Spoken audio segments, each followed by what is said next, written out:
ערב טוב,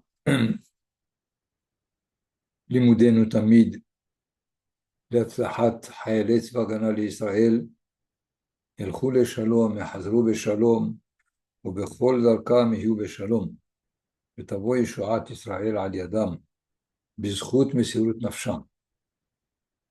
לפצועים שלחי לרפואה שלמה, רפואת הגוף, רפואת הנפש,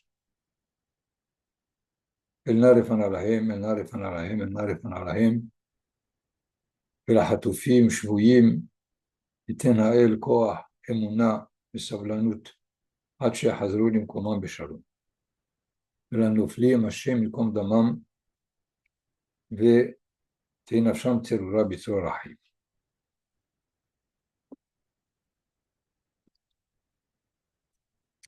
Donc notre paracha Vaetchanan se focalise essentiellement sur la mise en garde, dans un avertissement multiple, sur la faute de l'idolâtrie. Et ceci malgré la multiplicité des thèmes de la paracha. Même l'événement central du don de la Torah et les deuxièmes 10 commandements rapportés dans la paracha renforcent cet avertissement contre la faute de l'idolâtrie, comme nous le verrons. Mais c'est dans cette paracha que Moshe Rabbeinu nous transmet le texte de la première paracha du Kriyat Shema, que l'on récite 2 fois par jour, matin et soir. Son importance nécessite une étude approfondie de tous les thèmes qu'elle contient: l'amour de Dieu, étude de la Torah, le port des téphilines sur le bras et sur la tête, l'emplacement de la mezouza à l'entrée des maisons, mais essentiellement l'attestation de l'unicité et de l'unité de l'Éternel que nous allons étudier. Il est nécessaire de définir le plus exactement possible cette nécessité de proclamer l'unité de Hachem. Car les fausses définitions ou les définitions inexactes des principes fondamentaux du judaïsme ne font qu'augmenter les douleurs et les malheurs de l'humanité, comme le dit un penseur dont j'ai oublié le nom. Et surtout, quand la répétition d'une notion 2 fois par jour pendant des dizaines d'années se fait dans une fausse signification, cela empêche le sens de s'installer dans la lecture du schéma. Selon le principe, l'habitude devient une seconde nature, et nous savons que pour changer la nature, il faut un miracle. D'abord, c'est inexact de penser que la Torah demande de chacun 2 fois par jour la reconnaissance d'un principe monothéiste. Pourquoi? Il faut se poser une question préalable et générale à toute la Torah. À quel type de personne la Torah s'adresse? Quelles sont ses caractéristiques? Un illettré, un athée?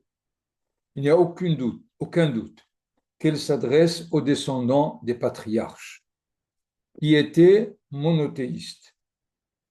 Celui qui n'est pas d'Israël doit être monothéiste, mais un citoyen d'Israël est dans sa nature, dans son identité, déjà monothéiste. C'est pour cela que les Hachamim ont défini le but de cette paracha, c'est Lekabel Ol Malchut Shamayim. Traduisons, reconnaître, porter le joug de la souveraineté des cieux.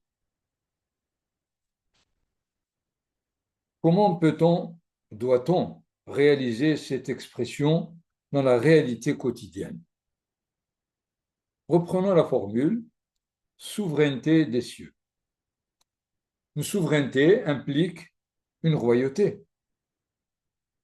Nous acceptons la souveraineté d'un roi, qui nécessite évidemment l'existence d'un peuple. d'une nation sur sa terre. Conséquence, la réalité de cette mitzvah,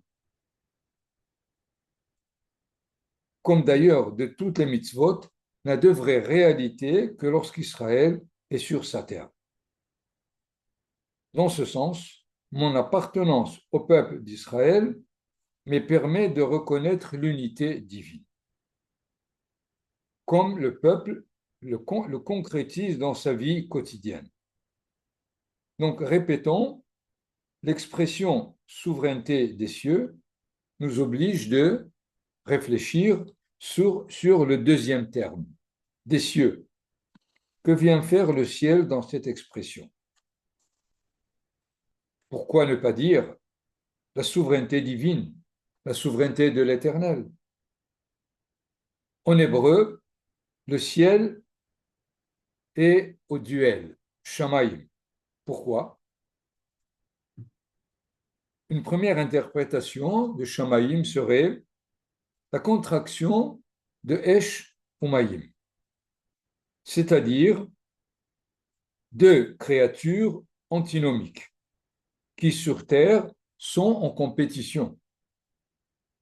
Dans Shamayim, ils sont de bons voisins. Vous avez d'ailleurs une expression dans les 10 plaies. L'une des 10 plaies, celle de la grêle, parade. La Torah nous dit Esh mitlakahat betoch barad, le feu qui flambe dans la grêle. C'est-à-dire, au moins dans le monde du miracle, les deux réalités peuvent cohabiter. Dans ce cas, la Torah nous demande de reconnaître comme principe de foi l'irrationnel de la souveraineté de l'unité, des contraires dans la présence du Créateur dans sa créature. Une autre remarque. Pourquoi cette paracha, finalement, de Shema n'est pas annoncée le jour de la sortie d'Égypte? Je voudrais d'abord vous donner deux traductions très intéressantes de ce verset. L'une, celle de Bible du rabbinat, et l'autre, celle de Manitou.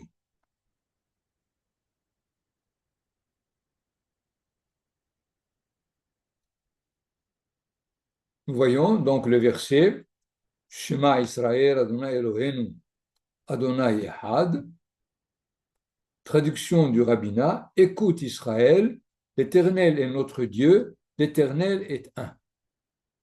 Manitou traduit autrement. Au lieu de écoute, il dit prends garde, Israël. Celui qui est notre Dieu, c'est-à-dire Hachem Eloheinu, est l'être un. C'est pas l'Éternel est un. Comme dans cette traduction, il semble de nous dire il est un et pas deux. Donc, comme nous l'avons dit, dans un sens monothéiste, et c'est inexact. Mais la deuxième traduction, que celui qui est notre Dieu est l'être un, ça dit l'être qui unifie, qui a en lui l'unité de toutes les valeurs, de toutes les contradictions, les contraires, et c'est ce qui fait finalement la nécessité du Ben Israël, qui est d'emblée monothéiste, de penser à l'unité dans un monde où elle est inexistante. Une autre remarque donc, celle de se poser la question pourquoi Moshe Rabbeinu n'a pas enseigné ou écrit cette paracha déjà au premier jour de la sortie d'Égypte. Car tout le livre de Dvarim, le 5e livre du Pentateuque, est formulé par Moshe Rabbeinu alav shalom 36 jours avant de quitter ce monde. C'est la deuxième génération à laquelle il parle dans le livre de Devarim. Donc, une raison supplémentaire nous est livrée par les sages du Talmud qui enseignent que ce verset a été déjà exprimé par les 12 tribus le jour où Yaakov Avinu quitte ce monde. Lorsqu'il voulait leur dévoiler la finalité de l'histoire, il s'est trouvé empêché de le faire. Et il était inquiet de la solidarité de ses enfants. Immédiatement, les 12 enfants tribus ont dit Shema Israël, Adonai Eloheinu, Adonai Ahad. Et Yaakov Avinu a répondu Baruch Shem Kevod Malchuto Le'olam Va'ed, un texte que l'on ne trouve pas évidemment dans la paracha de Devarim.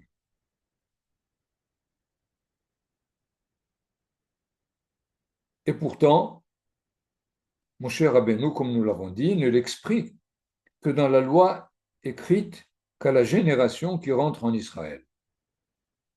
Il me semble qu'une des raisons possibles découle de ce qu'on vient d'expliquer dans Ol Malchut Shamayim, qu'il faut une nation sur sa terre dans une réalité terrestre.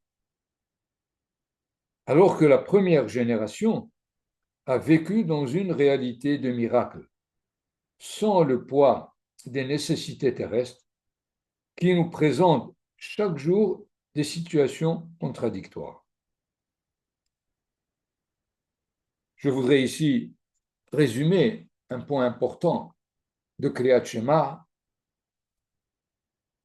dans une dernière remarque que Rashi nous livre dans le commentaire qu'il donne de ce verset. Hashem Eloheinu Hashem Echad, Hashem Shehu Elohim Ata, Velo Elohe Haumot, c'est-à-dire l'Éternel qui est Dieu pour nous maintenant et non pour les peuples, ou Atid Liyot Echad. Il sera dans l'avenir unique. Shene'emar, c'est un verset de Tsefania, qui az epoch el amim safa berura, likro kulam beshem Hashem. Tsefania et déjà nous prévient ou prévoit que un temps arrivera où tous les peuples auront un langage d'unité pour tous nommer, appeler le nom divin Hachem. Et il ajoute, aussi bien Zecharia, qui était le prophète du retour d'Israël de Babylonie, Bayom Hahu hi Adonai Echad u'shmo Echad. Qu'est-ce qu'on en tire finalement de l'ensemble de cette étude sur ce premier verset? C'est que il est toujours cité dans un vis-à-vis. C'est-à-dire, la première fois, c'est les tribus qui disent à Yaakov Avinu, Shema Israël, Adonai Eloheinu, Adonai Echad. La deuxième fois, c'est Moshe Rabbeinu dans notre paracha qui dit Shema Israël. Il s'adresse donc au peuple entier pour lui dire Shema Israël, Adonai Eloheinu, Adonai Echad. Et plus tard, dans les temps messianiques, c'est tous les peuples qui vont s'adresser à Israël pour lui dire Shema Israël, Adonai Eloheinu, Adonai Echad. Ce qui fait l'enseignement essentiel, c'est de savoir que lorsque chaque homme d'Israël le dit 2 fois par jour, à la limite, il s'adresse à tout Israël pour lui dire essaye de me vérifier de ce que j'atteste que l'Éternel, notre Dieu, est l'Éternel unique, l'être un.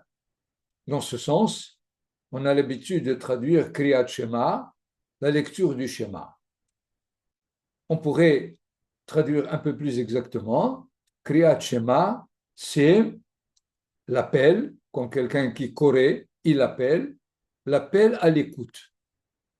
C'est-à-dire, chacun de nous qui le formule 2 fois par jour, à la limite, appelle tout Israël à l'écoute de ce qu'il dit pour que Israël lui confirme sa façon de bien et comprendre le contenu essentiel de ce qui est et de ce que ce verset nous invite à, à tester.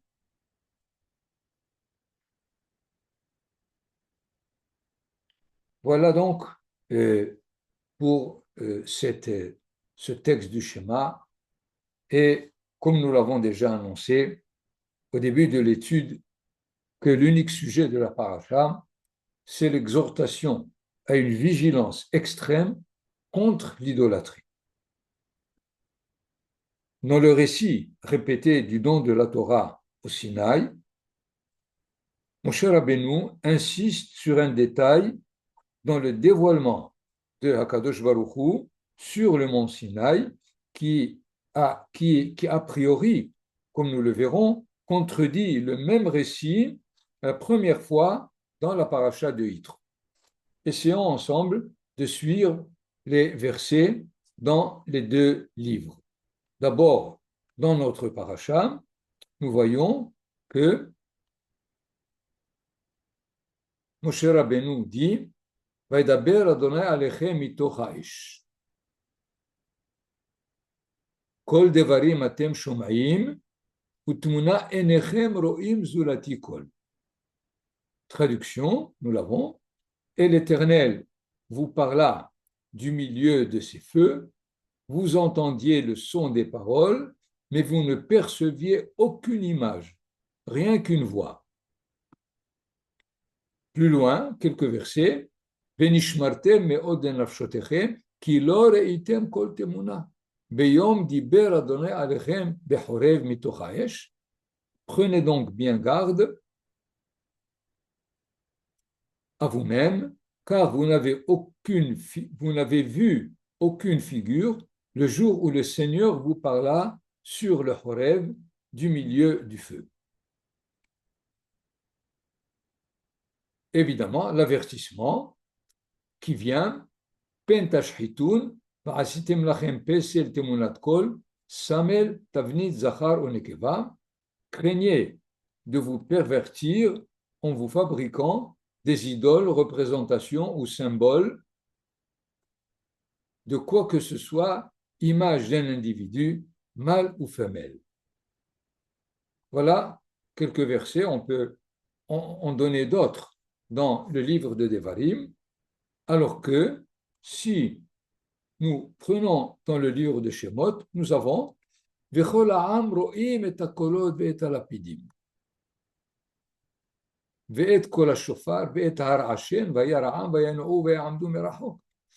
Or, tout le monde fut témoin, c'est ce qu'on traduit ici par Ro'im, de ces tonnerres, de ces feux, de ce bruit de corps, de cette montagne fumante, et le peuple à cette vue trembla et tient à distance. Encore une fois, 3 versets plus loin, Vayomer Adonai el Moshe, Ko tomar el ben Israël, atem reitem, ki min hashamayim dibarti imachem. Traduction, l'Éternel dit à Moïse, parle ainsi aux enfants d'Israël, vous avez vu vous-même que du haut des cieux je vous ai parlé. Encore un verset, 2 versets dans le même ton. Vayir'u et Elohei Israël, c'est évidemment dans la paracha, dans le livre de Yitro, qui décrit un certain côté de la théophanie du Sinaï. Vayir'u et Elohei Israël, vetahat raglav kema'aseh livnat hasapir, pretsem hashamayim latohar. Je ne vais pas m'attarder évidemment sur l'ensemble du verset, mais le texte nous traduit, ils contemplèrent la divinité d'Israël. Encore le verset suivant, Ve'el atzile bene Israël lo shalach yado, vayehezu et ha'elohim vayochelu vayishtu. mais Dieu ne laissa pas point sévir son bras sur ses élus des enfants d'Israël, et après avoir joui de la vision divine, ils mangèrent et ils burent.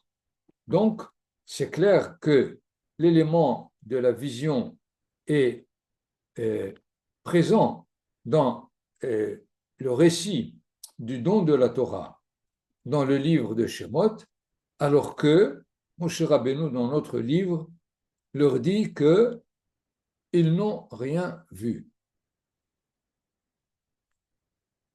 Il est nécessaire de comprendre finalement comment on peut rétablir ces deux textes, parce que c'est sûr que la Torah ne veut pas se contredire, ne peut pas se contredire comme l'un des 13 principes dans lesquels on étudie la Torah.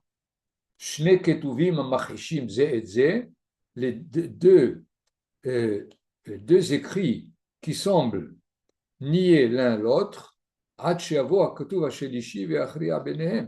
jusqu'à ce que vienne le troisième terme pour les équilibrer, pour donner l'existence des deux qui semblent a priori contredire l'un l'autre.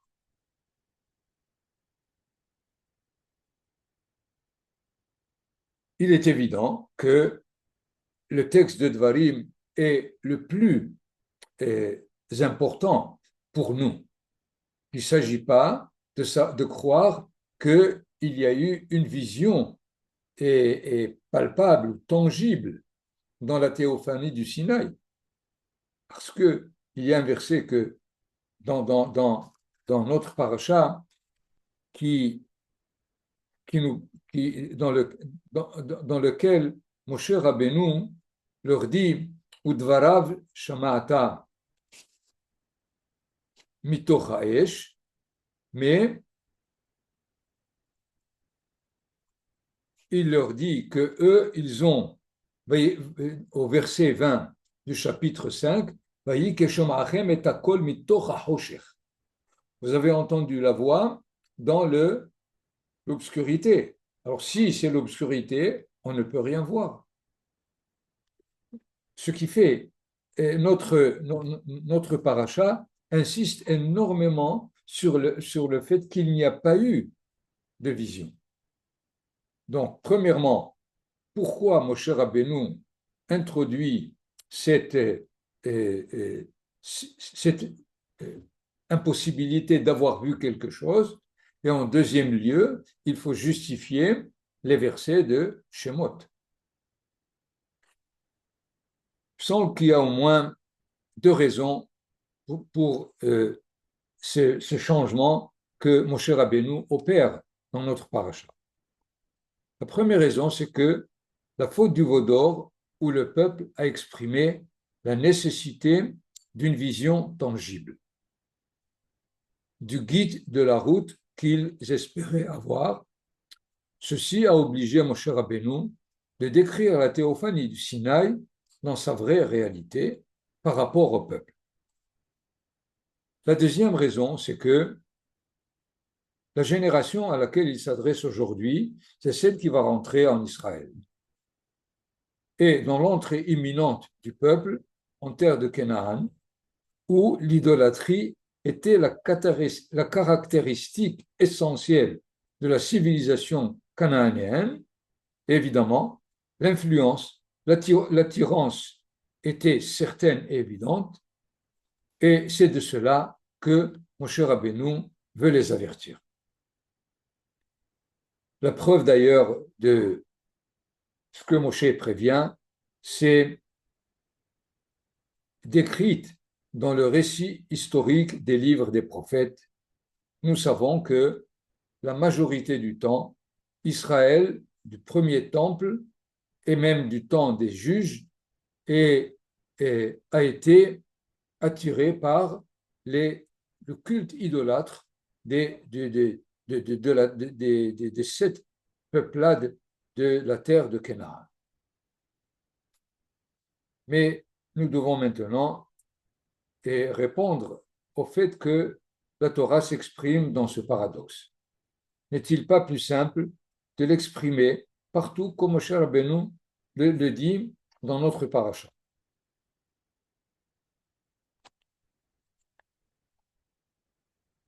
Il faut remarquer que dans les 5 sens,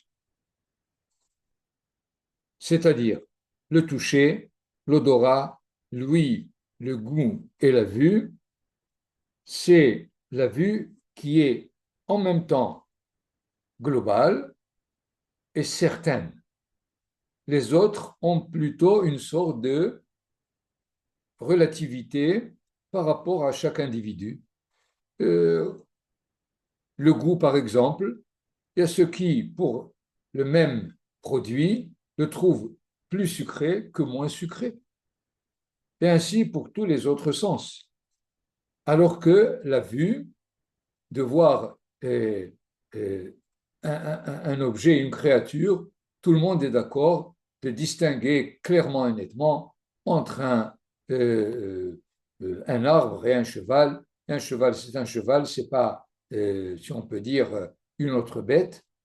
Et dans ce sens, si la Torah s'exprime dans la, le don de la Torah du premier récit dans le livre de Shemot, c'est afin de nous dire qu'elle exige que la connaissance de l'existence de Hakadosh Baruch Hu soit globale, tangible et certaine. Et c'est là la raison du récit du livre de Shemot. Évidemment, la question peut se poser. Comment est-ce que je peux être sûr de du dévoilement de Hakadosh Baruch Hu dans les différents mondes, dans les différentes situations? C'est pour cela qu'il y a au moins 3 mitzvot qui nous demandent, qui nous donnent le moyen, la clé de cette nécessité qui a été déjà réalisée par Moshe Rabbeinu, qui dit PLP adaberbo bemar'e velo behidot. Lorsqu'il réagit à Myriam et Aaron qui ont critiqué Moshe Rabbeinu dans sa conduite, il leur dit Lochen avdi Moshe. Moshe, mon serviteur, n'est pas comme vous. PLP adaberbo, bouche à bouche, je l'informe. Umar'e velo behidot. Et je lui dévoile une vision et non une devinette, et non des paraboles, comme cela a été pour les autres prophètes. Dans ce sens, ce que nous demande la Torah, par exemple, de Irat Hashem, la crainte divine, de Dvekut Hashem, c'est-à-dire d'être attaché, je ne sais pas comment traduire, les traductions, les diverses traductions disent ou bien lui être fidèle ou lui être attaché.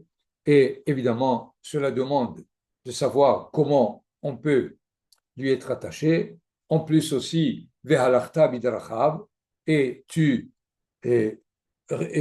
suivras ses chemins. Il y a là certainement des indications qui veulent nous dire et comment arriver à réaliser cette connaissance proche de la vision. C'est-à-dire, parce que si la Torah nous dit qu'ils ont vu, il ne s'agit pas évidemment d'avoir vu un visage ou une silhouette quelconque, c'est certainement de l'idolâtrie pure et simple, mais qu'ils ont atteint un degré de connaissance au moment de la théophanie du Sinaï qui était parallèle à la vue physique de l'homme.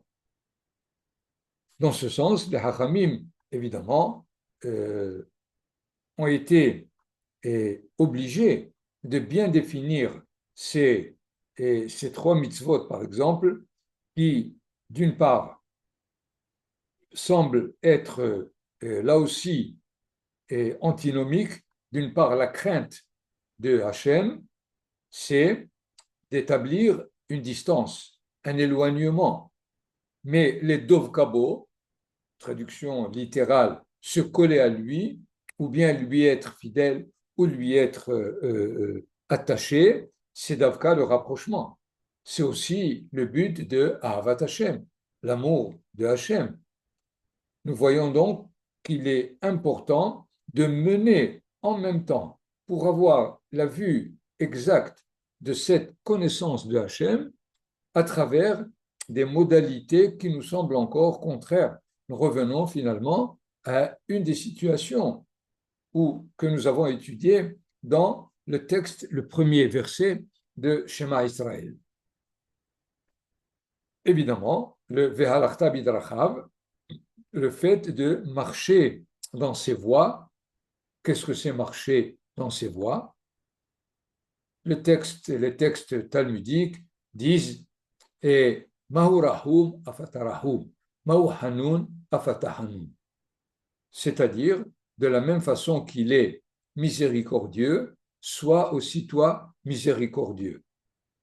Quel est euh,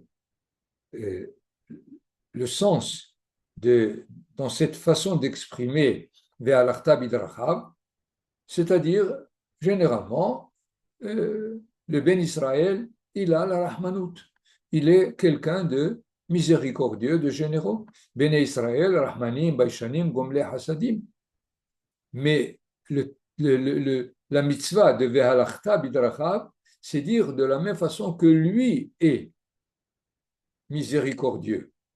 Donc, il est nécessaire maintenant de bien comprendre qu'est-ce que c'est qu'être miséricordieux selon les voies de Hakadosh Baruch Hu. Dans le fait où le, le sentiment de miséricorde le sentiment de miséricorde naturel chez l'homme peut des fois aller jusqu'à une certaine extrémité qui n'est pas l'équilibre de l'amida elle-même. Parce que il est évident que la Rahmanou de Hakadosh Baruch Hu, elle est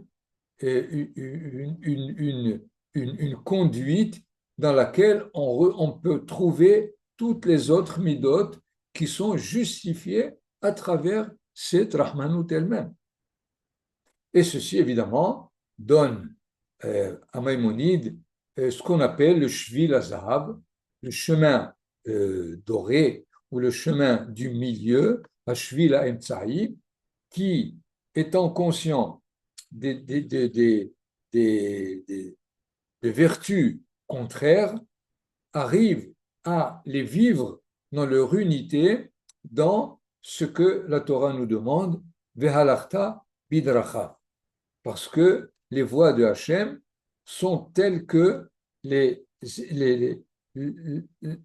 deux vertus extrêmes vivent en même temps dans cette, ou bien s'il est Rahman, ou bien il est aussi Elkana, c'est-à-dire un Dieu qui est jaloux.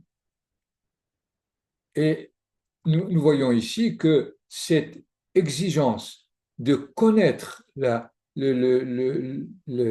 volonté divine nous est donnée par l'intermédiaire de ces différentes mitzvot qui a priori nous semblent très généraux, mais indiquent effectivement une sorte une nécessité d'une connaissance et d'une conduite qui nous amène effectivement à ce que la Torah nous décrit dans le livre de Shemot, c'est-à-dire qu'il y a l'expression d'une vision, d'une façon de voir, telle que la vue dans ce cas-là est l'expression d'une certitude, d'une sensation d'évidence de la présence de Hakadosh Baruch Hu dans son monde. C'est ce que ceux qui sont sortis d'Égypte a eu comme sensation privilégiée au moment où ils ont reçu la Torah.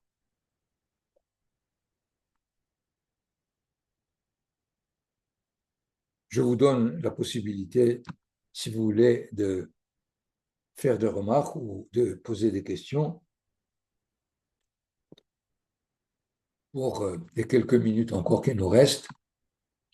Sinon, on pourra encore euh, revoir plusieurs thèmes, essentiellement le thème lui-même que j'ai annoncé, qui est essentiel dans notre paracha, mais qui est finalement l'objet de tout le livre de Devarim, puisque le jour même où Moshe Rabbeinu quitte Israël, il va le dire, Ki yada'ati ahare moti ki ashhet tashhitun, vesartem min haderech asher tziva Hashem Elohechem etchem.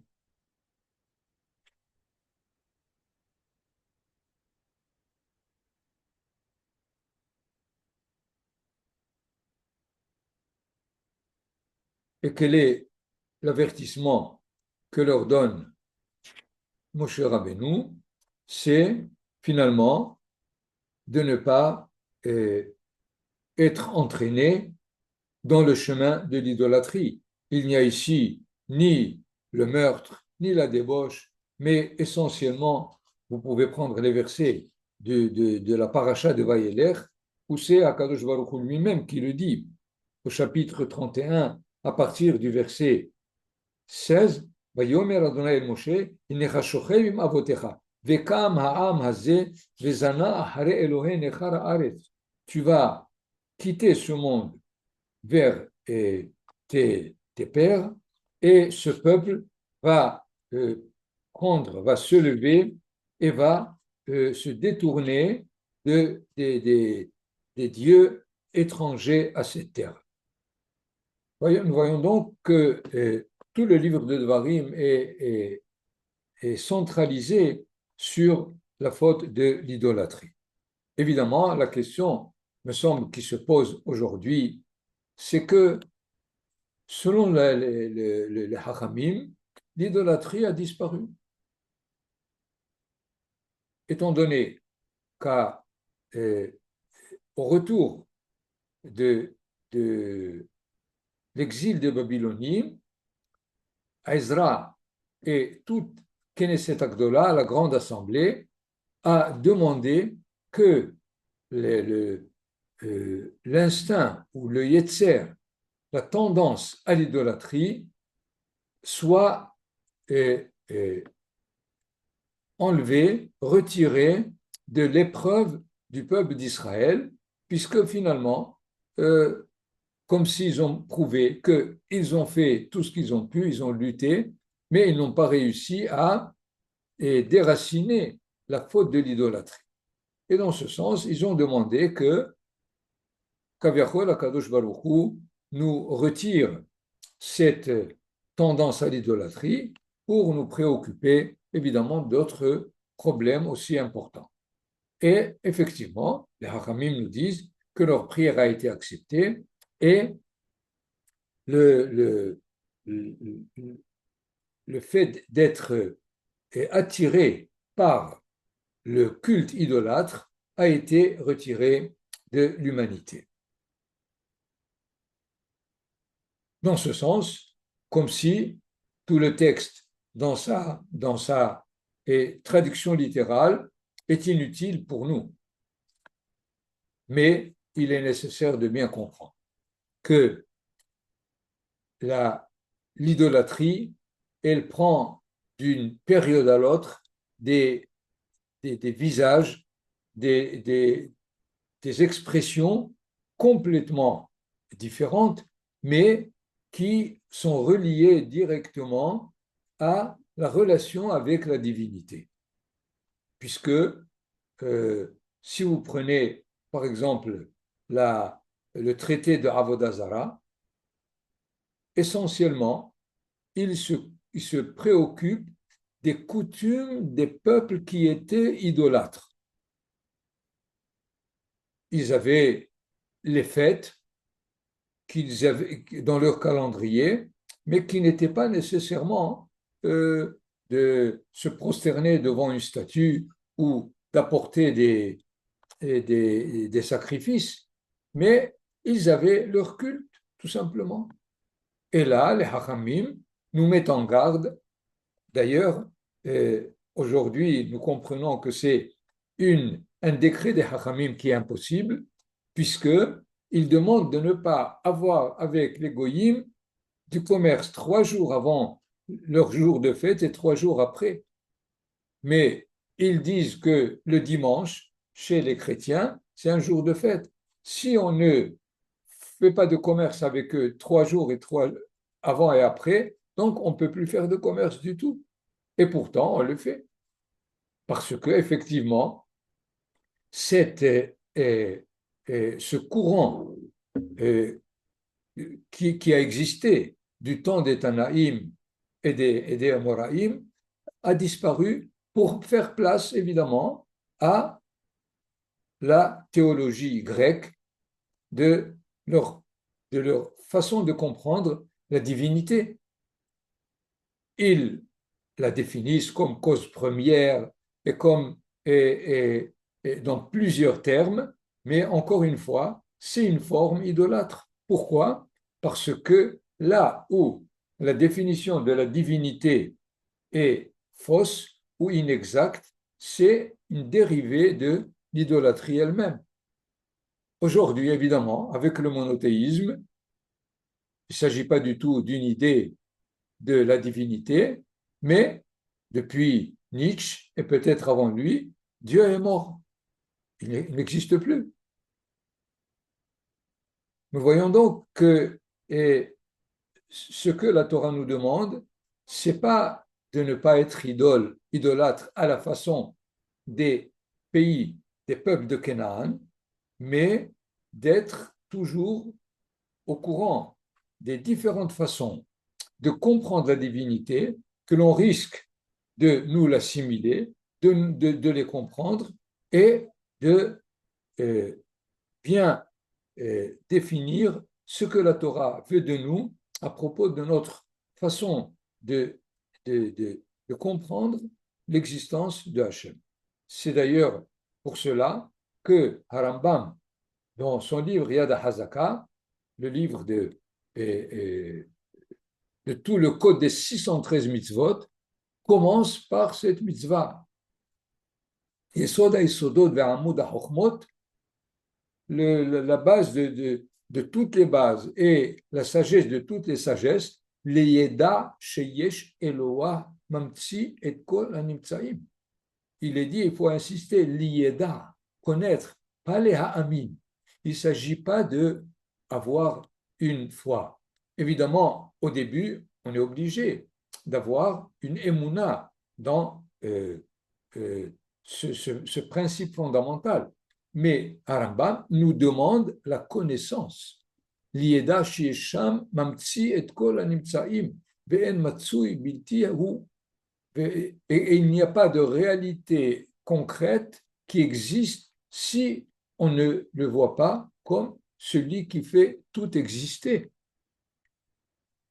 Ce qui fait, nos textes sont encore nécessaires à toutes les générations, étant donné que la relation à la divinité prend différents visages selon les façons de comprendre la relation avec la divinité, et de cela, évidemment, la Torah nous met en garde et reste actuelle pour toute génération.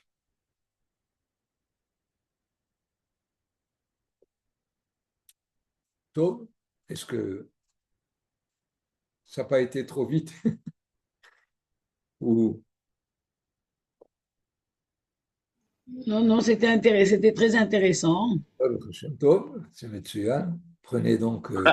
Rabbi David, j'ai une question. Quelle est la nécessité de répéter encore une fois les 10 commandements? Les 10 commandements.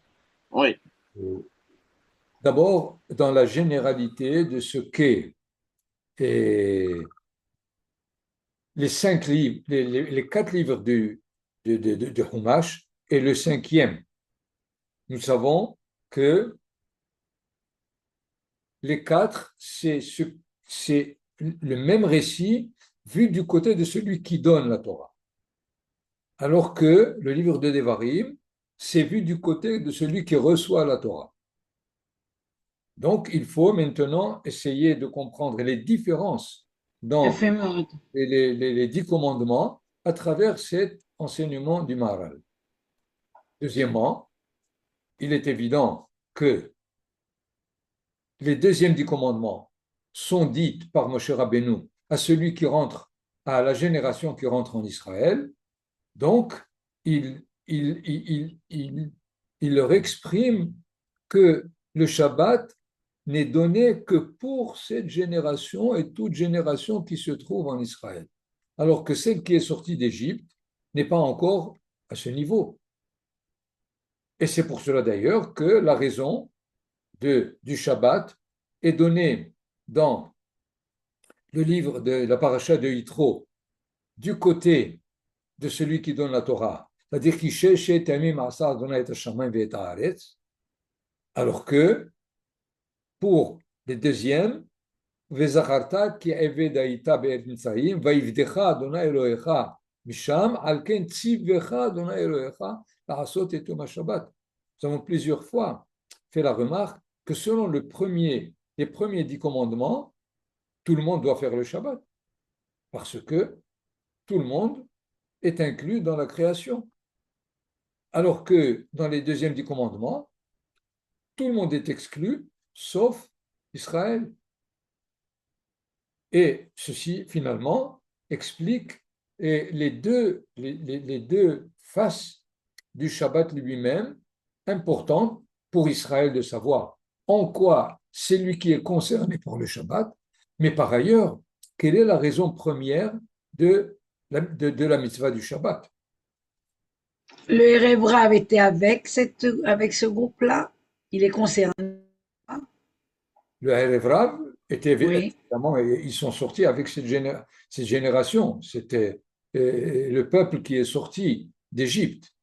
A priori, ils étaient à la limite en instance de Giour.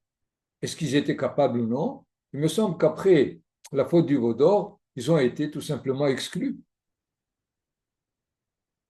Non, mais Rabbi David, sur ce que vous avez dit, j'ai deux objections. La première, c'est qu'au final, à Shavuot, on lit les premières 10 commandements de Yitro et pas ceux de Vaet Hanan.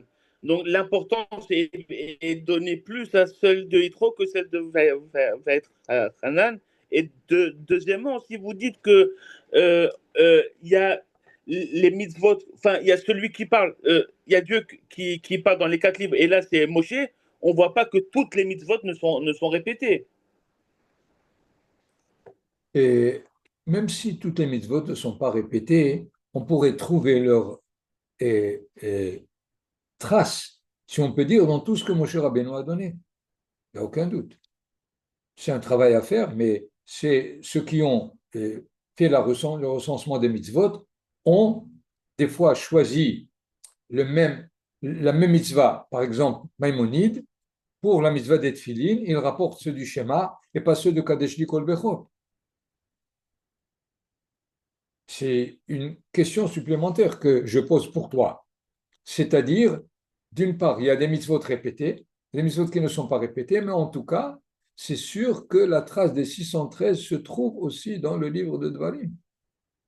Pour Shavuot, évidemment, comme c'est ce que Hachem nous a donné comme fête, donc nous prenons le texte dans lequel c'est lui qui s'exprime dans la fête de Shavuot et pas dans notre texte. Peut-être que, si c'était possible, en galoute, il faut lire le deuxième jour les 2 autres. Je ne sais pas ce qu'ils lisent. Mechavot. Kulechem beruchim. Hazak ve'ematz. תודה רבה.